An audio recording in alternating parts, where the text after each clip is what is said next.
ఇప్పుడు మధుసూదన్ శర్మ కానీ మళ్ళా కౌన్సిలర్ చిన్న కానీ కిట్టు కానీ వీళ్ళంతా అప్పుడు చేసిన అక్రమాలను మీరు అప్పుడే చర్యలు తీసుకొని ఉంటే వాటిపైన ఈరోజు మీకు ప్రత్యక్షంగా కానీ పరోక్షంగా కానీ మీకు ఎన్నికల్లో ఇబ్బంది కలిగదు కదా. శర్మ చేసిండేది ఈ పొద్దు బయటకు వస్తా ఉంటే ఆ రోజు హంపి భూములు అంటే ఆయన కాదు కదా, అది దేవస్థానం సంబంధించిన ఈ పొద్దు బయటపడతా ఉన్నాయి. ఇవన్నీ ఈరోజు బయటపడతా ఉన్నాయి కాబట్టి ఆయన ఆ భయంతోనే పోయినాడు.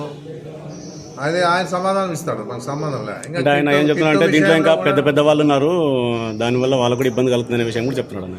పెద్ద పెద్ద వాళ్ళు ఎవరు ఉన్నారు వాళ్ళకి పోయి అడగమనండి, ఆయన అడగండి. పెద్ద పెద్ద వాళ్ళు ఎవరు ఉన్నారు, ఎందుకు ఉన్నారు అనేది కూడా వాళ్ళు చెప్పాలి కదా సమాధానం. నంద్యాలలో ఎవరు ఉన్నారో తెలీదు, మన డివిజన్లో ఎవరు ఉన్నారో తెలీదు. అందరూ కూడా హంపి భూములు చేసుకుంటామని చెప్తా ఉంటారు, విన్నాము. కొన్నిసార్లు యాలం వేశారు.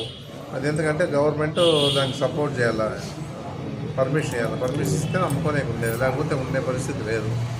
ఆ పరిస్థితుల్లో సమాధానం ఆయన చెప్పాల్సి ఉంది. ఇప్పుడు అంతా వాళ్ళు ఎవరో చేస్తూ ఉన్నారు, బయటకు తీస్తూ ఉన్నారు, వాళ్ళకి తెలిసింది ఆ విషయాలు ఏమో నాకేం తెలియదు ఆ విషయం కూడా. ఇంకా కిట్టు కూడా మందే బయటకు వచ్చింది ఎలక్షన్ల ముందే. ఇట్లా వాళ్ళు ఆడపిల్లని ఏదో రేప్ కేసు అని అంటా ఉన్నారంటే నేను కూడా అడిగినా, మేము అనవసరంగా మా మీద బుద్ధి వెళ్తా ఉన్నామని చెప్పేశారు. దాని గురించి కూడా ఆ సమాధానం వాళ్ళు ఎవరైనా రేపు జరిగిన పాప ఎవరు కూడా మనకు తెలీదు. వాళ్ళు వచ్చి మన ముందర చెప్తే న్యాయం చేస్తాము. తెలియనప్పుడు మనం ఎట్లా అడిగేకి వస్తుంది. ఇంకా కిట్ ఇప్పుడు చిన్నదంటూ ఆయన ఏదో అక్కడ చాలా ఏళ్ళుగా ఆ స్థలానికి పట్టుకురాలని చెప్పేసి అంటా ఉన్నారు. అది ఆ విషయంలో ఎవరేం మాట్లాడలే, మన గురించి మా దగ్గరికి రాలే. ఆ విషయంలో వాడు భయపడి వాడు పోయినారు. ఇది ఉండేది, మనం ఏం చేస్తాం. ఇవన్నీ కూడా పెద్దిరెడ్డి శ్రీనివాసరెడ్డి కూడా మీ పేరు చెప్పి చాలా అక్రమాలు చేసినాడని కూడా ఇప్పుడు బయటకు వస్తున్నాను. ఇప్పుడు బయటకు వస్తే నాకేం తెలుస్తుంది. పెద్ద శ్రీనివాసరెడ్డి కూడా ఏం చేసినా అనేది ఎవరైనా చెప్తే కదా. ఇప్పుడు నేనేం దేవుడు కాదు కదా కళ్ళు ముచ్చుకుంటే కనపడేకి.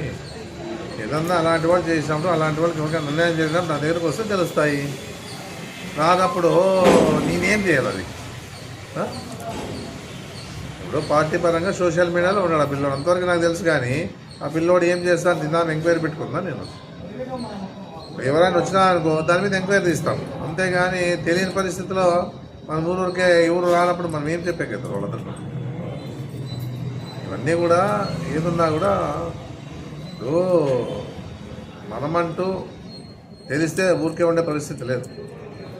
నాకు ఇట్లా ఎవరైనా చేసినా నేను ఇమ్మీడియట్గా వాళ్ళని దండిస్తాను. నేను ఇలాంటి పనులు చేసేటట్లుంటే నా ఇంటి దగ్గరకు రావద్దని చెప్పేసి అంతవరకే. కానీ తెలియనప్పుడు మన ఊరికే మాట్లాడేది కూడా అనవసరం.